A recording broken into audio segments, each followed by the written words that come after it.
What's up, losers? I am Luke, and this is Luke Loses. Now, when I say loser, I say it with love, as a term of endearment, because we are losing the weight, losing the unhealthy lifestyle, and losing the negative image of ourselves. I do not have any fitness or nutrition education. Everything I talk about here is from asking people questions, searching the internet, and my own personal experience. You can contact me at lukeloses@gmail.com. You can also follow my weight loss progress on Instagram at luke.loses. Feel free to message me there with topic ideas, concerns, or even give me tips on weight loss. Let's get into it. Welcome to episode 4 of Luke Loses. Today I have a special guest. His name is Adam Bartasis. He is the host of the YouTube channel Fat to Chubby. The recording software that he and I used today had a couple technical issues. I really hope it doesn't mess up too bad, but it is what it is. We are learning. So, all right, here we go.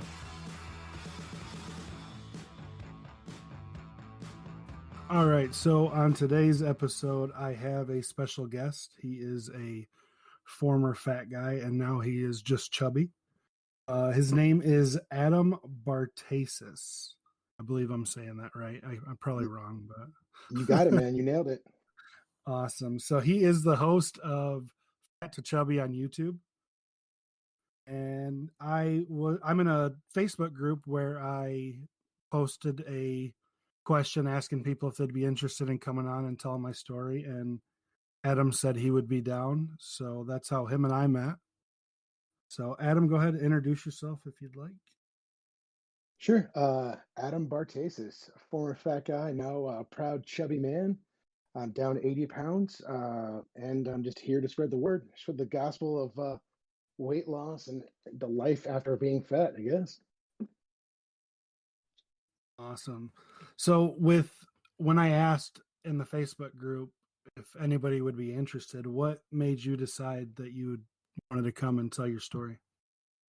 Well, first and foremost, just out of support from another person kind of putting themselves out there to get the message across, but also because really I think that a lot of us suffer in silence as far as being men, being big guys, being overweight or fat guys. We really need to talk more. We need to have an open dialogue and conversation, and we need to be comfortable doing it. So when you came, when you put that post up, you can almost tell it's like you felt awkward for doing it, but you were doing it anyway because it's part of you putting yourself out there. But no, I thought what you were doing, it sounded fantastic, and any way I can help someone else out there that's struggling, that needs some guidance or needs some positive energy or positive words, I want to help out. I'll talk about your YouTube real quick. I went through and I watched a couple of your videos, and I really enjoyed what you're doing as well.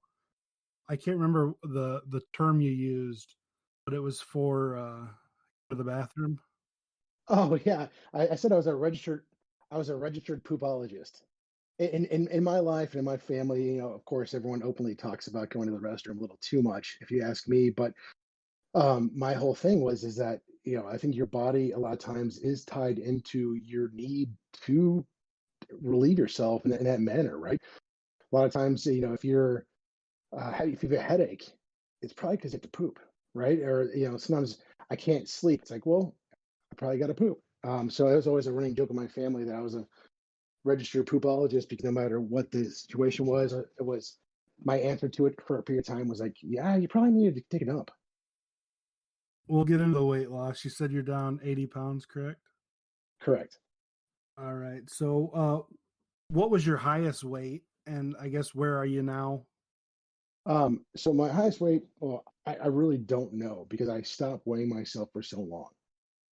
And then I thought I was getting healthy. I have sleep apnea, and part of me turning 40 was kind of going through the great Adam Fix Me plan, right? So I went and got a new sleep apnea doctor that because the one I had, I didn't really care for the staff and the service level of service I was getting.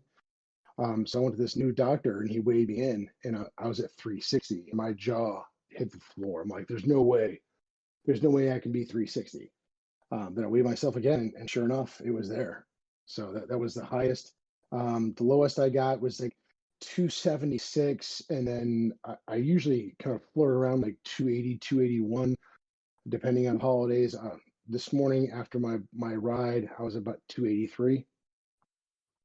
So was that the turning point when you saw that on the scale? Was that when you decided? No, that was kind of the beginning of it, though. I mean, like, so I mean, growing up, I always played sports. I always thought myself of a pretty fit person, pretty mobile person. I mean, I'm a short, round guy with no net, so I always had to chip my shoulder to be a varsity athlete or try anything, do anything kind of guy. But that really wasn't. That was an eye-opening experience, and I started doing research about weight loss and when the best time to do it was. But it wasn't until months later that I really had that bottoming out, so to say. And to kind of back up a little bit too with my size. I dealt with some personal loss, and instead of talking about it, I really found food and alcohol and soda to kind of cope with that stuff. That's where I got to that point. But when I hit rock bottom, and when I decided today is the day I'm finally going to get change, is when I got up to go to the restroom from my office, and I tore my meniscus, and I almost fell down. And I walked it off for like 3 or 4 weeks until my wife put her foot down. She said, "Go to the damn doctor already." So I found this really awesome orthopedic surgeon that my buddy went to. The guy doesn't sugarcoat things, and I had X-rays and an MRI, and I went in for my consultation. He's like, "All right, Adam, here's the good news. The good news is you tore your meniscus." I'm like, "That's the good news?" He's like, "Yep, you had a full tear and two partial tears. The bad news is you're fat." He said it just like that, just dead in my eyes. I'm like, "Holy crap." And he's like, "You're fat, and here's even the worst part. The whole outside of my knee was bone on bone." And he asked me at the time, he's like, "How old are you?" I'm like, "Just turned 40." And he's like, "Well, if you don't change your ways today, you're going to be back in my office in a year getting a whole new knee." And I was like, "What?" He's like, "Yeah, it's that severe." I mean, he had the literal and physical come to Jesus talk to me with me. And that put me in a spiral. I mean, he also suggested that he had a non-surgical weight loss doctor he wanted me to talk to, and I blew that off. I'm like, I could do this on my own. But then I went to kind of the downward spiral, and I started thinking to myself, just like you mentioned in your podcast as well. I started thinking about my own mortality. I'm like, holy crap, I'm that dad, that husband, that dad in a sitcom that it's a lovable, huggable guy that just one day has a heart attack and dies. Um, so part of my knee rehab, I had to do 30 minutes of cardio every day. So I started riding a bike, and I started, cutting out um, sugary things and soft drinks and fried foods, and kind of going down that path. And I had lost like 20, 25 pounds of my own. And then I was cutting out more calories and eating better, but I started gaining weight. And I was like, something's off. So I call a knee doctor up. I'm like, all right, who's the name of that? What's the name of that doctor, the non-surgical weight loss doctor you want me to talk to?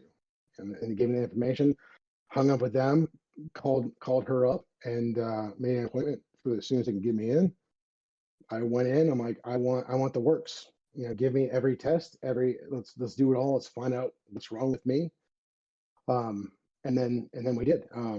Luckily for me, all the hard work I've been doing, working out, I had a really healthy heart.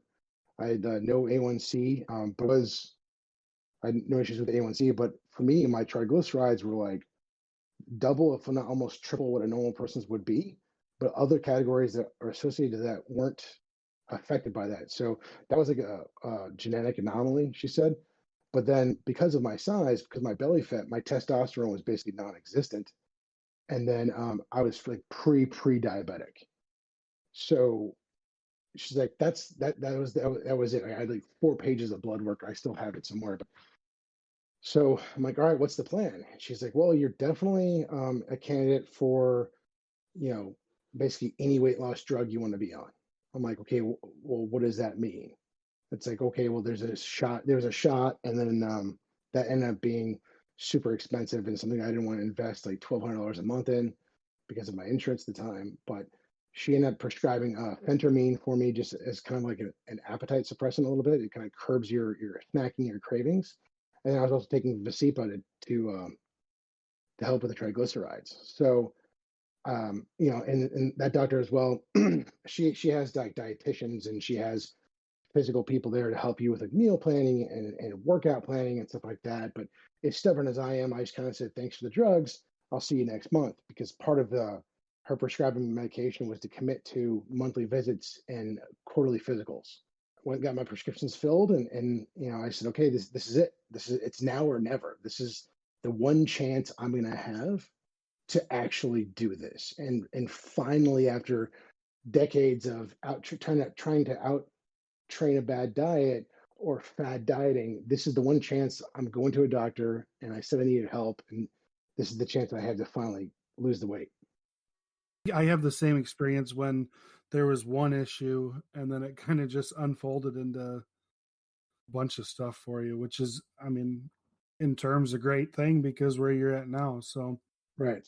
what do you do now? Like, as for eating, what are your eating habits like, and do you exercise? What do you do to keep at it? Yeah. Well, and when people ask me that nonchalantly, I generally joke around and I usually say hookers and blow.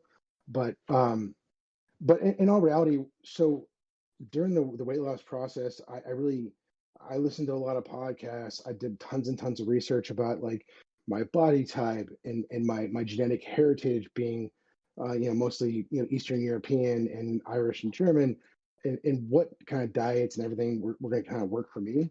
Um, so what I started doing was I wanted to get up in the morning and do like a fasted workout. And I'd already been doing that before, but I did a combination of like a fasted workout, intermittent fasting, and kind of like a keto-esque diet.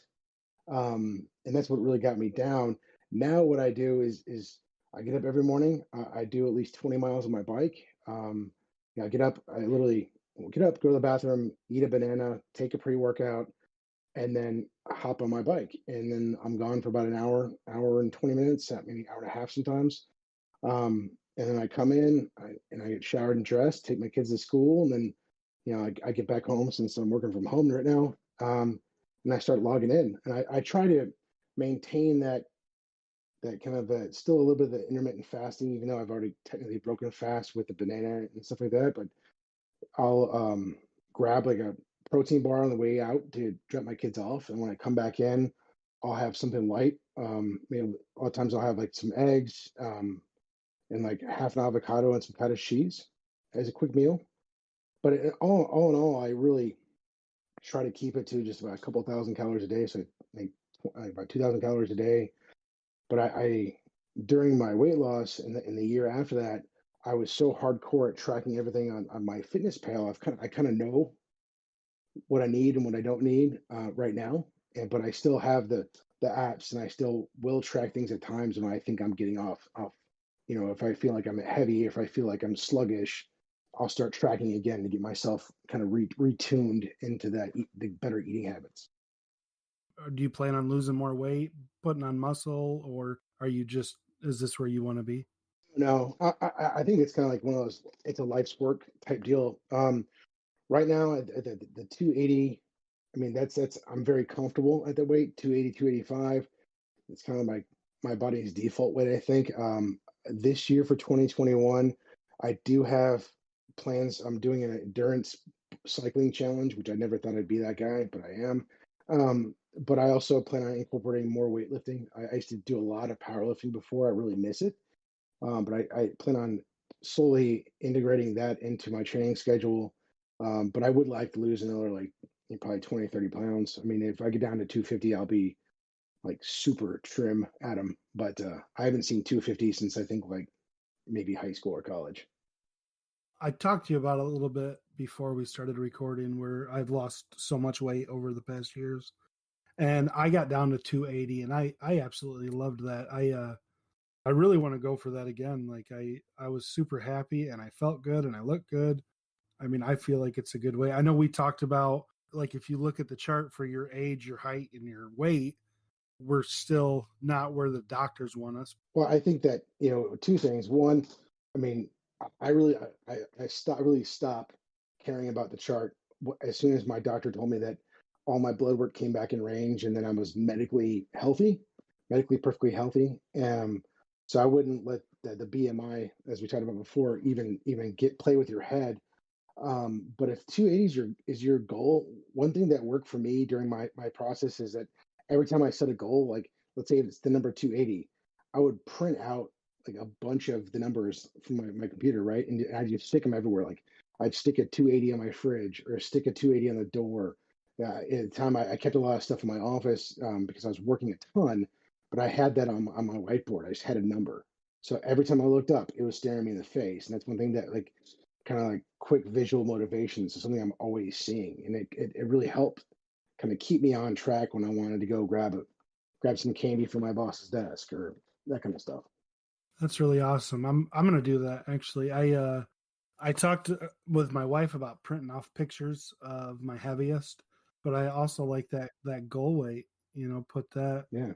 all over. Well, yeah, do that with anything, man. Like if it's like, for me, I justified shopping at Destination XL. DXL is a fantastic place, man. I love their clothes. I still fit in the smallest sizes and a couple other things that I'll buy from there, but like I wanted to stop shopping at those stores. So I would think about that too. I'd print off stuff, things I want to do, right? And then now that I'm on the flip side of it, there's so many other things that I could have motivated myself with. Like I'm now able to, as I'm driving down the road, like reach down to the floorboards of my SUV and pick stuff off the floorboard, right? I didn't think, before I had to literally stop the car and get out and walk around to get something. Now I can just grab it. Or I can put my belt on without taking, before I'd have to put my belt on my pants and then put my pants on. And I can do that. Or I can put socks on standing up, which was a huge accomplishment. Man, those are some of my goals. I cannot wait to not, with the belt or the tying of the shoes and stuff like that. Yeah. Like those little things, you don't really think about it till afterwards, but Right. It's all of a sudden like life is easy. You're like, whoa. Or like, wait, I'm not sure if I used to fly a lot for work. It's like I get to the point where I wasn't even embarrassed to ask for the extender on the airplanes. Or, I'd make sure I always booked a window seat towards the back of the plane, hoping no one would sit next to me so I could have the armrest up. But as soon as I would walk on a plane, I'd be like, yep, need an extender just to give you a heads up. But now it doesn't matter anymore. I'm still pretty broad shouldered, but other than that, I mean, as far as the gut and then the space I need for that, it's a non-issue.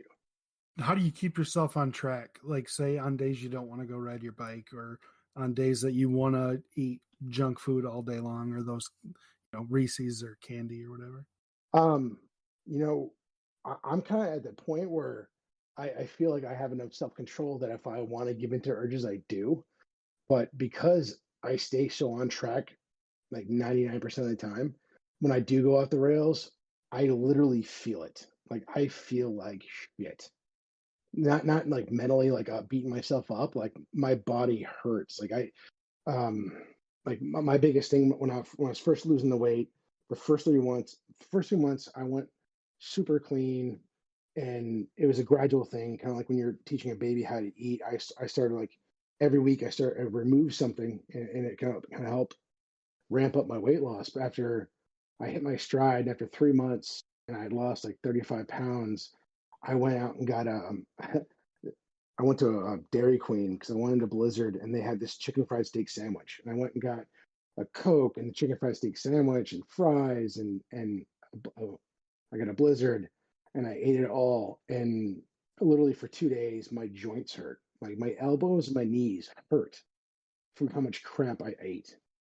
So that's one of the things that helps me is like every once in a while I will indulge, right, and my body quickly lets me know by the aches and pains. And of course, getting back to what we talked about the registered poopologist in the restroom, it's not fun to expel that stuff either.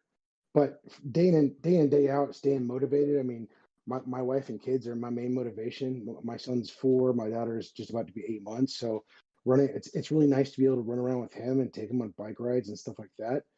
So when you were losing the weight, I'm sure there were times where you might have screwed up or you ate something you shouldn't have or went off your diet.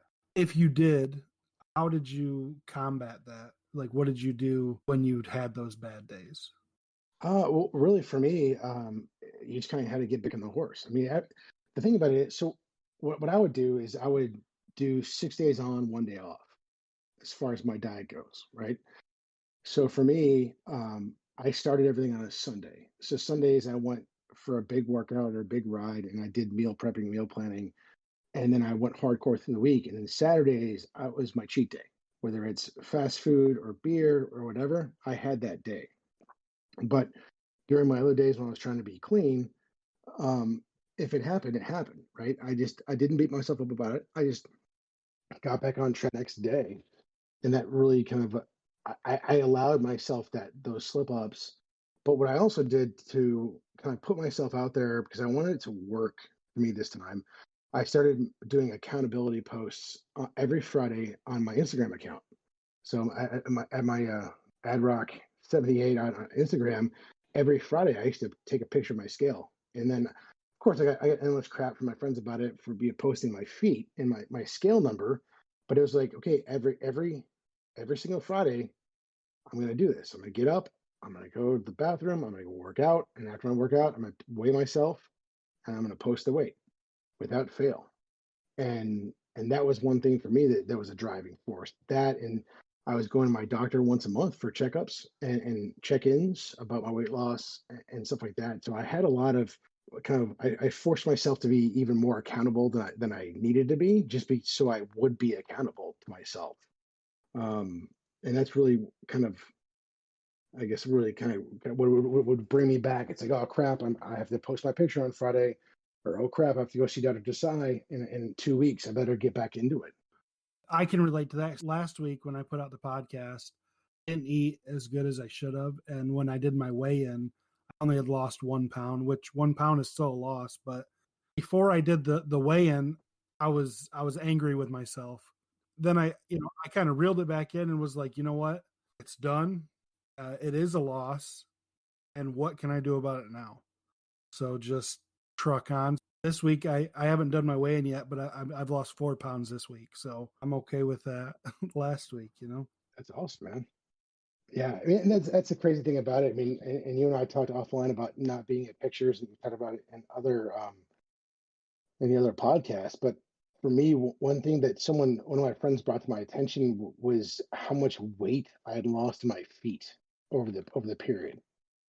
Right. So I didn't start posting until I was like 331 when I started posting the pictures. But if you look at the Instagram and go from that page to my most recent one, my feet have actually gotten smaller. Shoes fit better for sure. But especially after I come home from bike riding or whatever, I'm definitely a lot more vascular in my feet. It's been a very interesting experience to see that and to see the weight loss coming off in different areas and seeing yourself in different pictures. And I've even had situations where I've seen a picture. I'm like, holy crap, that's me. That's awesome. So if you had one single piece of advice that you find the most important that you could share with others that the same kind of struggles that you had, what would that piece of advice be? Oh, there's so much. I'm not sure if I can just get one piece of advice. I would say that, man, it's hard. I'm choose one, but I would say that you're not alone. You're not alone in this struggle.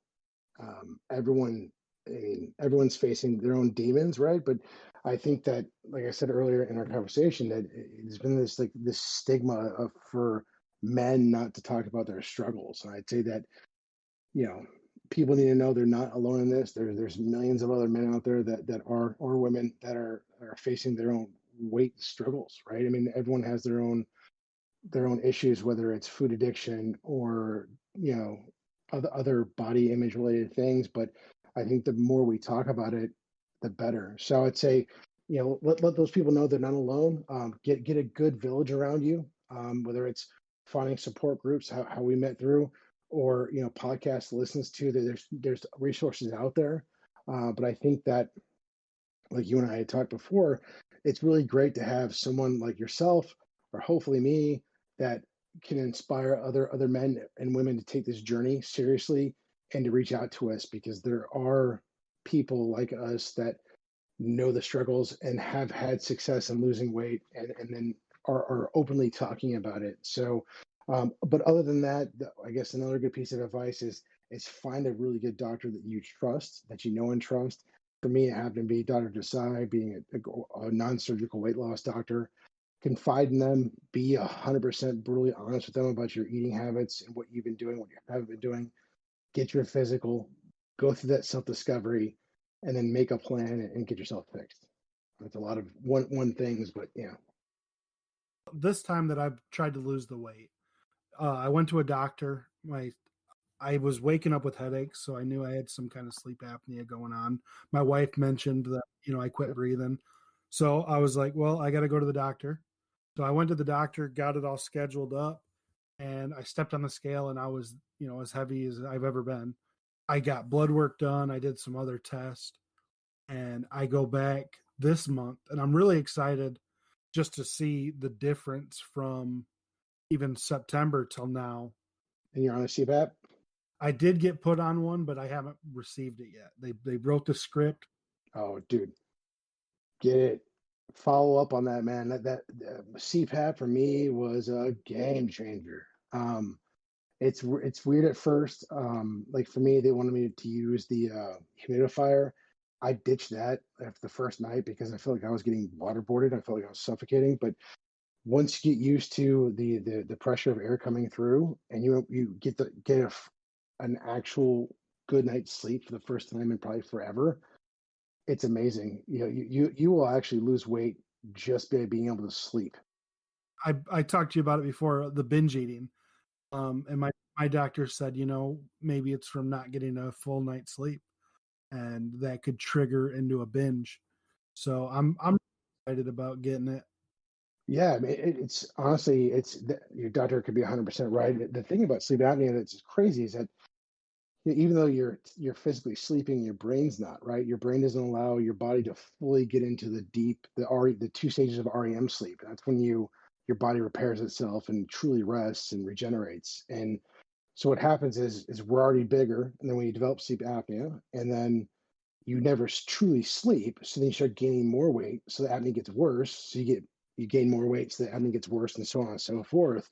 And for me, I was in complete denial about that, and it wasn't until I was driving down a road and I woke up driving like 70 miles an hour in the grassy median, where I was like, "Holy shit, I need to get checked out." Wow. So yeah, I mean, I'm a stubborn guy, but I mean, now that I'm on the other side of this, I'm like, I can't believe how dumb I was. But trust me, man, once you get that CPAP, I'm not sure if you're getting a full face mask or a nasal pillow, but once you get used to it, man, like it's amazing. Like they're tiny, they can travel with you really easily, and there's no excuse not to wear it. And then plus you'll feel so much better. I mean, everything will start getting easier because you can breathe and sleep. And for me, I also I have severe allergies too. So that's my same doctor, my sleep apnea doctor was he told me he changed the way I took my allergy medicine. I was taking them all in the morning. He's like, no, no, no, no. You want to take that all at night. So I take Flonase and Zysol before I go to bed. It opens everything up, so I sleep even better with the CPAP on. All right. So if somebody hears this podcast and they want to reach out to you, where would they go? Can you give us your YouTube and your Instagram handles and all that? I try to post everything everywhere. So if you go, it's at Fat to Chubby for Facebook. For YouTube, anything Fat to Chubby, you should be able to find me there. But if you want the exact handles, it's youtube.com/abart78, at Fat to Chubby at Facebook, either at adrock78 or at fat_2_chubby on Instagram. So, and I'm working on the website too, fattochubby.com. Awesome. Well, I appreciate you coming on and talking to me a little bit. I'd love to have you back again some other time. Yeah, man. No problem. Hey, I appreciate you having me, man. And likewise, I'm definitely down to do this again. All right. Well, I will end it there. I guess I'll see you next time. All right, man. Take care of yourself. Adam, I appreciate you taking time out of your day and telling me a little bit about your story. I really enjoyed it. I hope everybody else enjoyed it as well. Please go subscribe and follow his journey on Instagram and YouTube. The links will be in the description of this episode. I'm going to do a quick weigh-in. Last week I only lost a pound, and this week I am down to 374. So I've lost 4 pounds this week. I'm really excited about that. And if you enjoyed it, please subscribe, share the podcast, and leave me a review. As always, you can reach out to me on luke.loses on Instagram or lukeloses@gmail.com. Thanks again for listening. Trust the process, do the work, and I'll see you next week.